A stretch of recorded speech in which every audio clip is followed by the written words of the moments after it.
Greetings and welcome to Quick How To. Today we're going to be installing Google Chrome.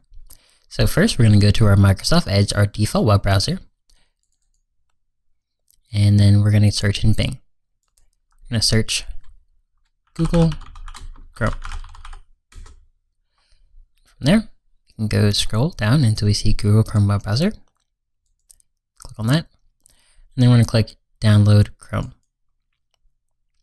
And we're going to click Accept and Install. This checkbox just helps them, improve Google Chrome. You can leave it unchecked, check it, or uncheck it. I'm going to leave it checked in. Accept and Install. And then you click Run. It should open up in a few seconds. Alright, that just lets you know that it's downloading.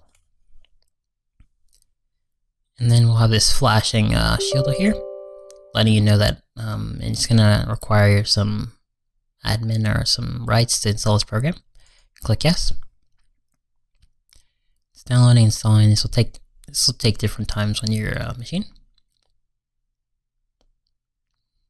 All right, and then that's how you install Google Chrome.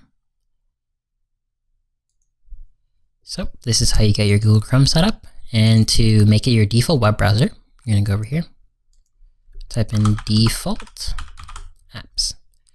This will make it so it always opens up Google Chrome. Things always open up Google Chrome. So you click right here, your web browser. Just click that, and then you click Google Chrome. And you click Switch Anyways. There you go. Now you have Google Chrome installed fully. Everything's gonna go directly to Google Chrome now.